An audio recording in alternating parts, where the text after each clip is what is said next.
Jonas, nós vamos refletir sobre o livro de Jonas. Eu coloquei aqui Jonas, o título, né? Jonas, porque eu já li esse livro algumas, talvez dezenas de vezes.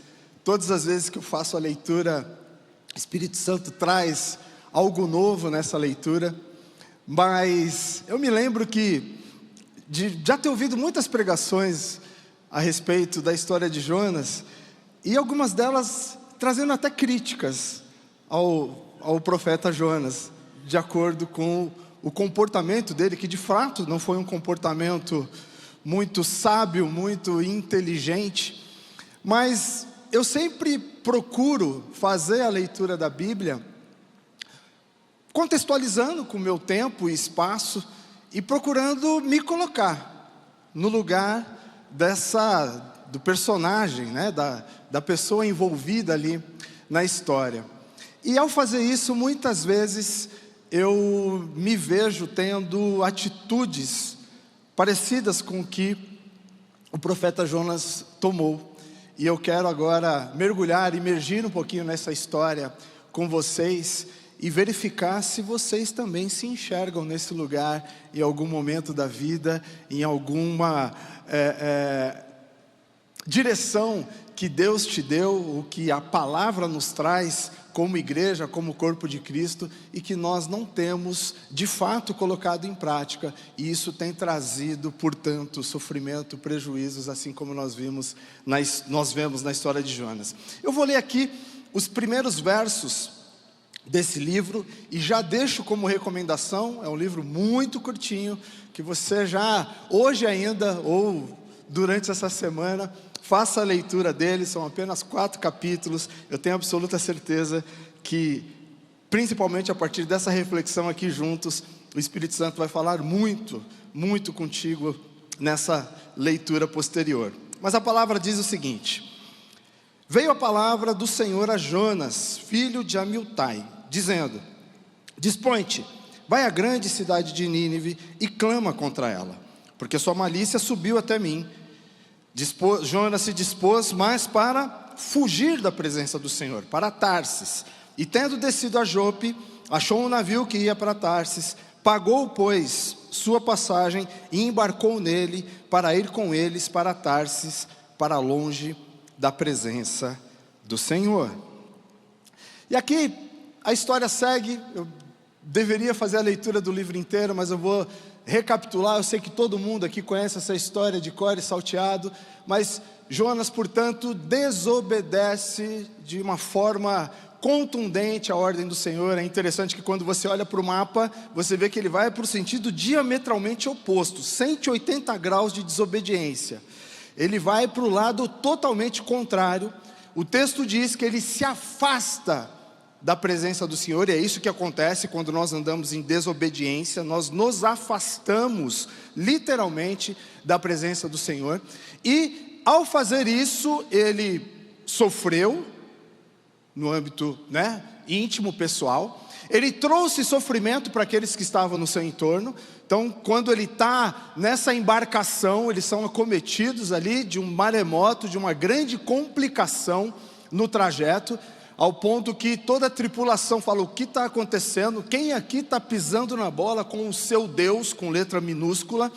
Vamos investigar aqui. E eles começam ali a interpelar um ao outro, não acham um responsável por isso, e eles se valem de um expediente, que é literalmente tirar a sorte ali. Caiu sobre Jonas, e o Jonas, ele estava tão talvez deprimido diante daquela situação, que ele está dormindo. Eles chegam até ele e falam: e aí, velho, o que está acontecendo? O que você fez contra o seu Deus? Mais uma vez com letra minúscula, para que todos nós fôssemos acometidos desse problema. E ele nem questiona, ele fala: sou eu mesmo o problema, me joguem para fora da embarcação, que tudo vai ser resolvido. E é o que acontece.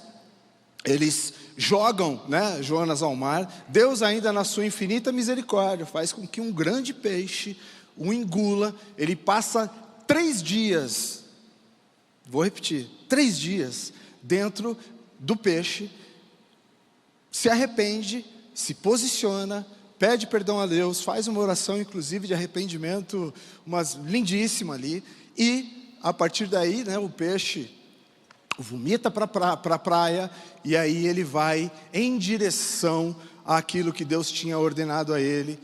Ele finalmente vai a Nínive, prega a palavra de Deus, muito a contragosto ainda, né? O texto aponta que ele faz ali, realmente cumpre o protocolo. Tinha algo que nós, quando encontrarmos com Jonas no céu, poderemos o interpelar para entender o porquê de tanta resistência, mas fatos históricos podem apontar, né, alguns motivos para o qual Jonas estava ali com tanta resistência. Lembrando que Nínive era, nesse momento da história, não era mais a capital assíria, mas era uma importante cidade assíria.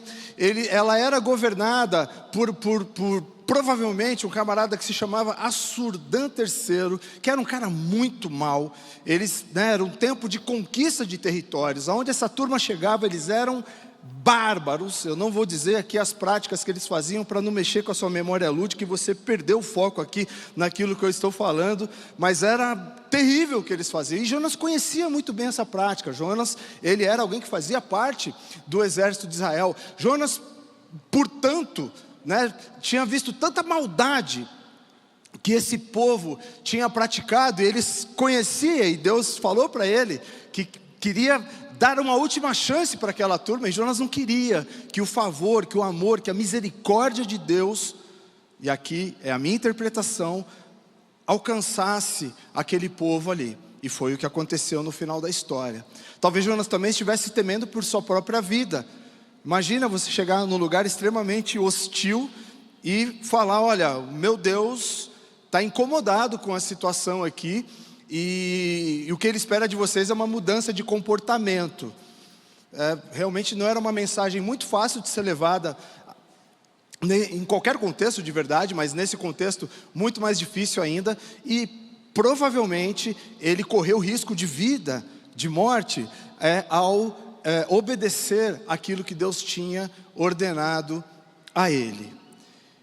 E esses talvez sejam alguns possíveis motivos para a desobediência, para a resistência de Jonas à ordem, à palavra de Deus. Mas chega um momento que ele se posiciona, chega um momento que ele se arrepende, chega um momento em que ele vai ao encontro daquilo que Deus tinha ordenado a ele, e a misericórdia e o amor de Deus alcança toda uma nação. A mensagem chega ao rei, o rei se arrepende, ele literalmente abre mão das suas vestes reais, se coloca, e isso era algo cultural à época, numa vestimenta simples, com sacos, né, como se fosse hoje, para a gente poder imaginar, um vestido ali com tecido de sacos que a gente usa para fazer pano de chão, por exemplo. Se passa cinzas na sua cara, no seu corpo, como sinal de arrependimento, apregoa um jejum nacional para que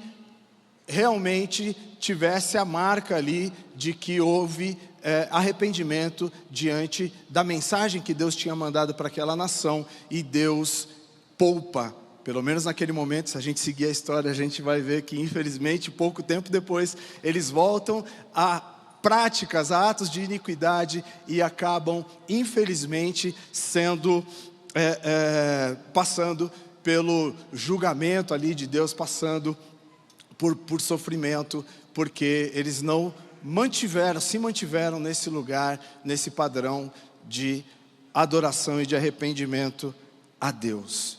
E o que isso tem a ver com a nossa história?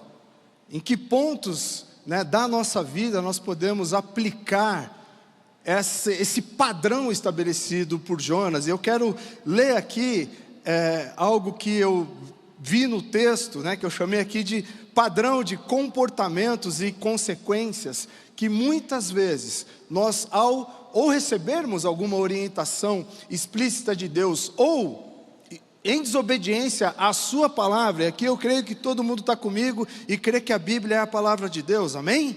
E que nós temos que obedecê-la de forma cabal, amém? E todo mundo aqui obedece ipsis literis tudo que está na palavra de Deus? Eu já nem levantei a minha mão e não pedi um amém, porque eu também estou nesse mesmo lugar. mas nós vamos sair daqui pelo menos mais dispostos, mais comprometidos, em nome de Jesus, a andarmos dessa forma. E esse padrão, né, o primeiro ato que nós vemos é um ato de comportamento, desobediência. Depois, como consequência disso, o afastamento. O texto diz que ele se colocou longe da presença de Deus. Deus não age na desobediência. Nós temos que estar segundo os padrões estabelecidos na palavra de Deus para vivermos o seu favor e a sua ação nas nossas vidas e também na vida das pessoas que estão no nosso entorno. Ele entra num estado de sofrimento pessoal. As pessoas que estão no seu entorno também passam a sofrer. E isso acontece também na nossa trajetória.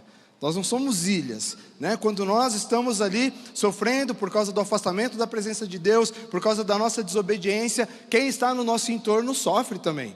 A saber, nossos cônjuges, nossos filhos, nossos pais, as pessoas que nos amam, as pessoas que se preocupam conosco, nossos irmãos em Cristo, a nossa família de fé, todo mundo sofre também quando nós nos colocamos nesse lugar.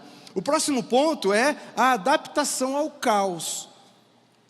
E é interessante ver que tanto quando ele estava na embarcação, que apesar de estar sofrendo, ele estava ali literalmente dormindo, quando ele foi engolido por um peixe, eu enxergo esse ato também como prova do amor de Deus para com a vida dele, porque ele podia simplesmente ter morrido afogado nessa situação, mas Deus, por amor a ele e por amor àquela nação, ainda dá mais uma chance a Jonas. Mas ele ainda passa 3 dias, ele podia ter feito essa oração com 15 minutos, com 5 minutos. E eu sempre apelo, quando eu falo sobre esse texto aqui, para que você imagine uma sardinha gigante, porque a sardinha é um peixe fedido. Não sei quem já teve contato com uma sardinha aqui. Eu não gosto da sardinha por causa do cheiro dela. Multiplica ela por 1.500 vezes e entra dentro desse lugar. Na oração que ele faz de arrependimento, ele fala: eu estava envolvido por algas. Imagina o que é isso, gente. Está dentro de um organismo vivo por 3 dias. Isso significa que mesmo diante de uma situação completamente caótica, de uma situação completamente inóspita, ele se acomodou por causa da dureza de coração, por causa de fatores que nós não conseguimos discernir em plenitude aqui, mas ele se acomodou. E infelizmente nós também somos capazes de nos acostumarmos com situações completamente caóticas por causa da nossa dureza de coração, por causa da nossa desobediência, por fato de nós nos colocarmos, né, longe da presença de Deus. Que bom que agora começa um ciclo virtuoso. Ele se posiciona, ele realmente ali no momento em que ele faz a oração, ele imagina, fala: quero sair dessa situação, mesmo aquém da minha vontade, eu vou fazer aquilo que Deus está me pedindo. Ele se arrepende e no ato de obediência, ele vai a Nínive, leva a palavra de Deus, e o que acontece naquele lugar é salvação, é libertação de toda uma nação. O texto aponta para o fato de serem 120.000 pessoas que foram salvas, porque Deus amou aquela nação e enviou um profeta ali para poder ministrar a sua palavra. E hoje nós já temos a palavra de Deus. A palavra de Deus, por exemplo, nos dá todos os parâmetros, né, para a nossa vida social, para a nossa vida familiar.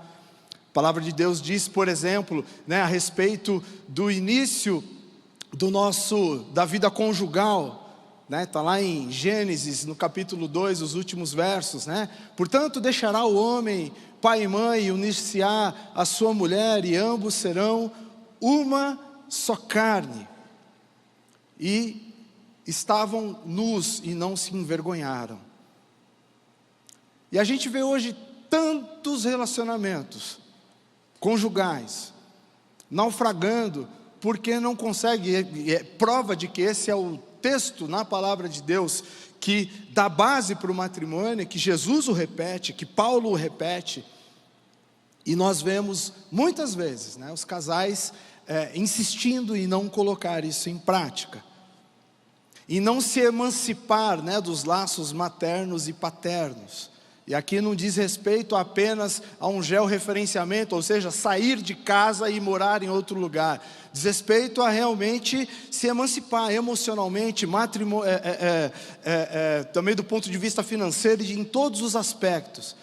E a gente vê muitas vezes esse vínculo sendo preservado, e isso traz, mais uma vez, né, desobediência, depois afastamento do parâmetro estabelecido na palavra de Deus, sofrimento pessoal, sofrimento de quem está no entorno, e todo esse roteiro é colocado em prática por conta disso.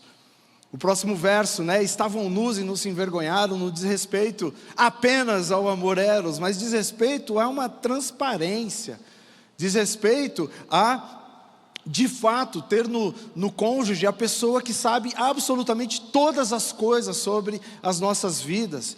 Por mais que seja espinhoso, por mais que seja complicado muitas vezes de revelar determinadas situações, não pode haver nada omitido entre aqueles que se uniram conjugalmente, que são uma só carne.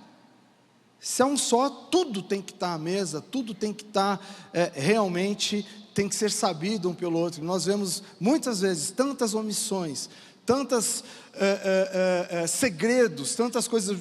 É muito comum ouvir isso. Não, isso não é algo que eu posso compartilhar com o meu cônjuge, porque pela questão de gênero, né? E no meu caso com a minha mulher, tem que falar isso com o homem. Não, de jeito nenhum. Não tem nada, absolutamente nada, que tenha que ficar em oculto, né, diante de um relacionamento que tem esse peso, que fez com que duas pessoas se unissem por amor um ao outro, que fizeram uma tríplice aliança com Deus e se tornaram uma só carne. Mas eu quero refletir aqui de uma forma um pouco mais profunda sobre algo que a palavra nos diz e que se assemelha àquilo que foi pedido a Jonas, que é pregar o Evangelho. E a palavra de Deus diz, né, e a gente chama isso de a grande comissão, de estarmos na missão de Deus, que Deus nos deu o privilégio de sermos a sua boca, o seu braço, a sua perna, para que o Evangelho se propague em todos os lugares do mundo. Em Marcos, no Evangelho de Marcos, no capítulo 16, versos 14, de 14 a 16, diz: finalmente apareceu Jesus aos 11, e antes disso ele dá uma sova neles, porque eles tinham duvidado, né, da palavra daquelas de verdade, que tinham já encontrado com Jesus. Quando estavam à mesa, e censurou-lhes a incredulidade e dureza de coração, porque não deram crédito aos que tinham visto ressuscitado, e disse-lhes: ide por todo o mundo e pregai o Evangelho a toda criatura. Quem crer e for batizado será salvo, quem, porém, não crer será condenado. Você entende que essa palavra é para você e hoje, ou não? Foi só para essa turma há 2000 anos atrás. Todos aqueles que são chamados pelo nome de Jesus, que se entregaram a Ele, que o reconheceram como Senhor e Salvador de suas vidas, têm também essa incumbência de ir e pregar o Evangelho a toda criatura, aonde quer que esteja, em nome de Jesus. Em Mateus, no capítulo 5, versos de 13 a 16, diz: vós sois sal da terra. Ora, se o sal vier a ser insípido, como restaurar-lhe o sabor? Para nada mais serve, para nada mais presta, senão para ser lançado fora e pisado pelos homens. Vós sois luz do mundo. Não se pode esconder a cidade edificada sobre um monte, nem se acende uma candeia para colocá-la debaixo do alqueire, mas no velador, e alumia a todos os que se encontram na casa. Assim também brilha a vossa luz diante dos homens, para que vejam vossas obras e glorifiquem a vosso Pai que estás no céu. O texto é imperativo para todos nós. Nós aqui, conforme está apontado no texto, muitas vezes nos colocamos numa condição de não estarmos aptos a sermos sal e luz de fato. E é muito triste, porque quando isso acontece, né, principalmente quando o texto fala sobre o sal que se torna insípido, É triste, né, o resultado disso. Eu não gostaria de jeito nenhum de ser pisado por ninguém. Alguém aqui gostaria de estar nesse lugar ou não? Que em nome de Jesus, né, todos nós possamos estar numa situação de total adequação à condição de sal e luz, e que possamos refletir essa luz aonde quer que nós estejamos, e que possamos ser sal. O sal tem tantos atributos. O sal é condutor de poder, o sal de energia e, portanto, né, no contexto espiritual, de poder. O sal, ele tempera e, portanto, nós temos que sempre pensar em sermos sal de maneira moderada, porque pouco sal deixa a comida ruim, mas muito sal também estraga a comida de uma forma que é irreversível muitas vezes. Que nós possamos ser essa luz, né, que não nos coloquemos literalmente escondidos dentro de uma caixa, debaixo de uma cama, em qualquer lugar onde essa luz não reflita a Jesus Cristo. Que a sua vida, que a minha vida possa trazer luz e esperança e salgar a vida das pessoas com as quais nós interagirmos, de forma que elas sintam o desejo ardente de beber da água viva que é Cristo, e que você tenha a oportunidade de apresentar o plano de salvação a essas pessoas em nome de Jesus.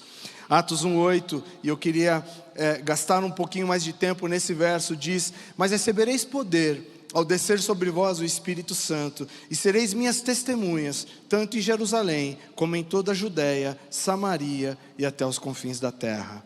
Jesus está aprontando para um evento que aconteceu em Pentecoste. O Espírito Santo desceu ali e alcançou a vida daqueles 120 que ficaram ali fiéis no cenáculo, e foi incrível o que aconteceu, porque eles imediatamente foram tomados por um poder, de forma que eles começaram a falar em outros idiomas. E estavam acontecendo uma festividade ali, em que pessoas de outros países estavam naquele lugar, e eles entenderam aquilo que aqueles homens e mulheres estavam falando, porque o Espírito Santo deu a eles esse poder. E aqui esse texto, ele tem alguns detalhes sobre os quais nós devemos refletir um pouquinho. Jesus está se referindo, né, para pessoas que estavam em Jerusalém naquele momento, e contextualizando para o nosso tempo e espaço. O que o texto está dizendo para nós é que nós devemos ser testemunhas de Cristo, aonde nós estamos nesse momento agora. E levando um pouquinho mais adiante aqui, depois que nós sairmos desse lugar, o texto está falando para nós: olha, você tem que ser testemunha de Cristo. É na sua casa, na sua família, no seu trabalho, na sua vida cotidiana. Eu faço parte aqui da igreja do macro ministério de missão, e não são poucas as ocasiões que as pessoas vêm nos procurar e falam: pastor, eu quero fazer missão com vocês. E aí o meu coração é tomado de um sentimento dicotômico. Primeiro, de alegria, porque essa pessoa quer se engajar na grande comissão. Segundo, de tristeza, porque ela não está engajada. Porque esse chamamento não é para quem tem um ministério específico, não é para quem tem essa riquíssima oportunidade que eu estou tendo agora de trazer uma reflexão da palavra de Deus para esse público tão seleto, amado e inteligente. É para todos nós. E ele começa exatamente no lugar onde você está. E aí a pergunta é: as pessoas têm reconhecido Cristo na nossa vida, porque nós temos sido sua testemunha na nossa família, no nosso prédio, na nossa rua, no nosso trabalho? Isso tem acontecido de fato? Eu tenho, graças a Deus, e eu não estou falando aqui para mim enaltecer, sabe, algumas experiências de as pessoas virem, sabe, me interpelar e falar: o que você tem de diferente? Uma vez eu lembro que estava no estacionamento do prédio quando eu morava com os meus pais ainda aqui no BNH, é um estacionamento aberto e tal, e um cara de um outro prédio, que eu nunca tinha interagido com ele, e cruzou comigo e falou: cara, o que você tem? Todo dia você está rindo, todo dia você está... E aí foi a oportunidade de eu falar para ele sobre o amor de Jesus, sobre quem habita em mim e faz diferença na minha vida, e que isso não é mérito meu, mas daquele que habita em mim e do qual eu sou testemunha dele. Glória a Deus!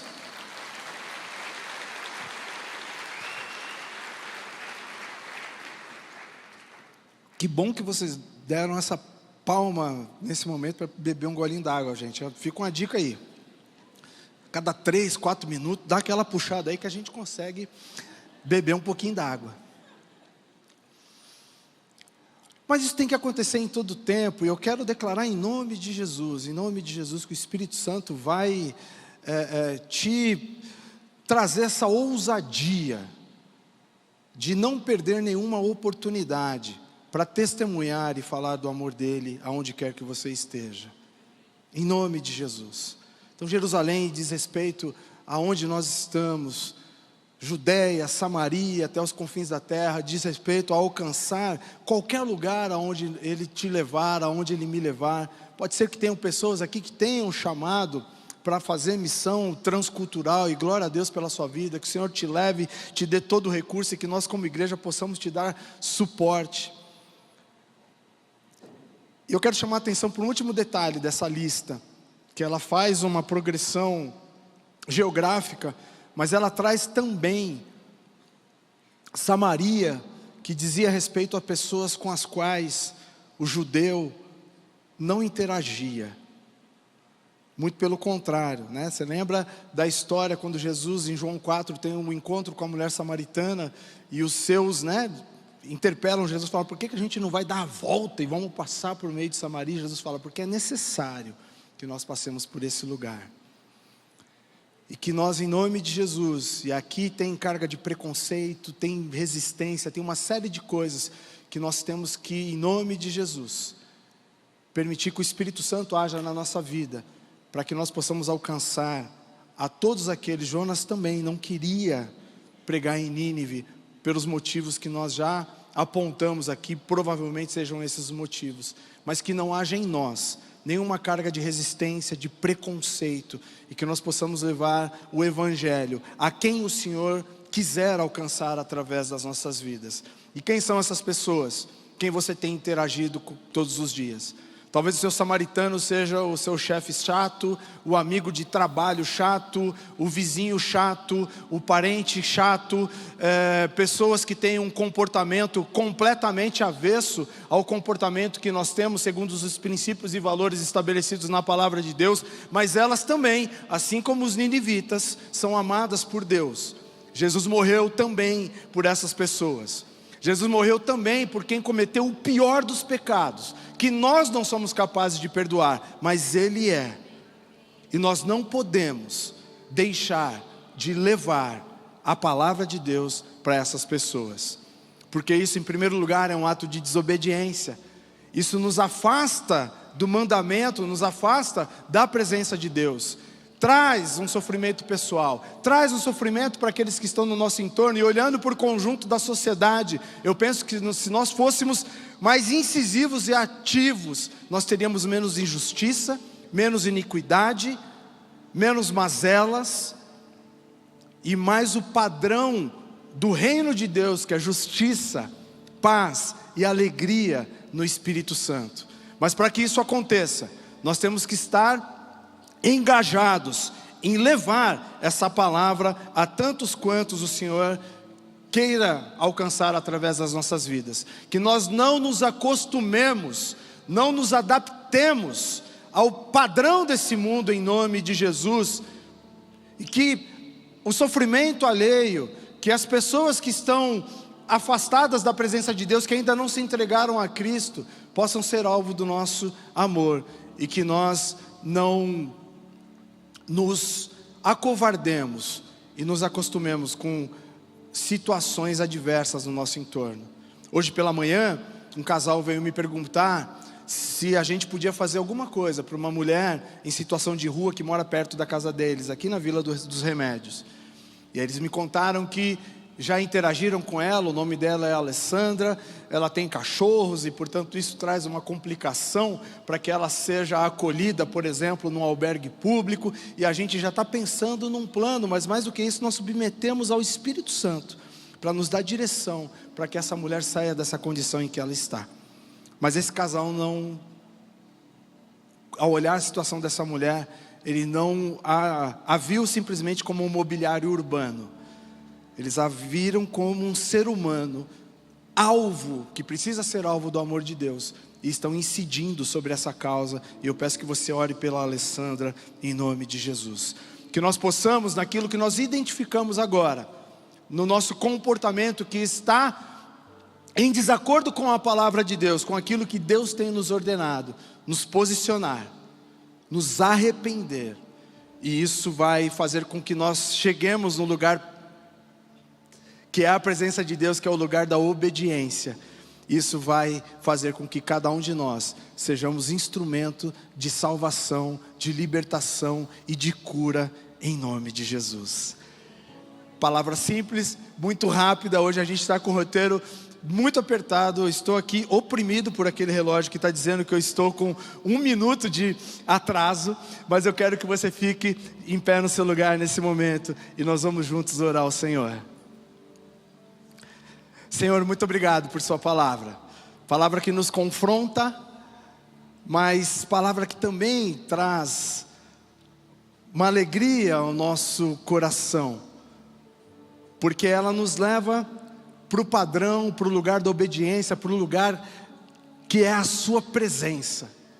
E nós te agradecemos por isso. Eu peço a ti, Senhor, peço a ti, Espírito Santo, que o Senhor nos ajude, que o Senhor ajude a mim e aos meus irmãos que estão aqui nessa noite, a andarmos segundo esse padrão, comprometidos com a grande comissão em todo o tempo, em nome de Jesus, não perdendo nenhuma oportunidade de pregar o Evangelho a quem o Senhor quiser alcançar através das nossas vidas. Dá ousadia, Pai, a cada um dos meus irmãos, em nome de Jesus, mas principalmente o entendimento, a partir da reflexão que nós fizemos aqui nessa noite, para que possamos nos posicionar e andar em obediência ao Senhor em todo o tempo, em nome de Jesus, amém, e amém, e amém. A gente está com o tempo estourado, mas eu peço que você permaneça de pé ainda no seu lugar, e que todo mundo feche os olhos nesse momento. E eu quero dar a oportunidade a você que está aqui, que eventualmente entrou pela primeira vez nesse lugar, ou pode não ser a sua primeira vez, mas que aqueles que não se entregaram a Jesus. A palavra diz que é necessário nós cremos no coração para a justiça, mas confessarmos com a nossa boca para a salvação. E se você nunca fez uma oração de confissão de fé, convidando Jesus a entrar na sua vida, convidando Jesus e reconhecendo que Ele é o Senhor da sua vida, que Ele é o Messias, eu quero te dar a oportunidade agora. Se você é essa pessoa, eu peço que você levante a mão aonde você está, e eu vou te ajudar a fazer essa oração. Mais uma vez, eu quero te dar essa oportunidade. Se você é essa pessoa, se está ardendo no seu coração fazer essa oração de entrega, eu peço que você sinalize, só para que eu possa te ajudar nesse momento. Como ninguém se manifestou, vamos dar continuidade aqui à nossa programação. E se você que está nos acompanhando pela internet é essa pessoa, eu peço que você faça contato conosco. Tem um QR Code aí na sua tela. Você vai conseguir fazer acesso a formas de entrar em contato conosco aqui, e nós vamos te ajudar a fazer essa oração e dar os primeiros passos com Cristo, em nome de Jesus. Pai nosso, seja o vosso nome, venha a nós o teu reino, seja feita a tua vontade, assim na terra como no céu. O pão nosso de cada dia nos dai hoje. Perdoa as nossas ofensas, assim como nós perdoamos aos nossos devedores. E não nos deixeis cair em tentação, mas livra-nos do mal. Pois teu é o reino, o poder e a glória para sempre. Amém! Glória a Deus! Tenha uma semana abençoada, em nome de Jesus.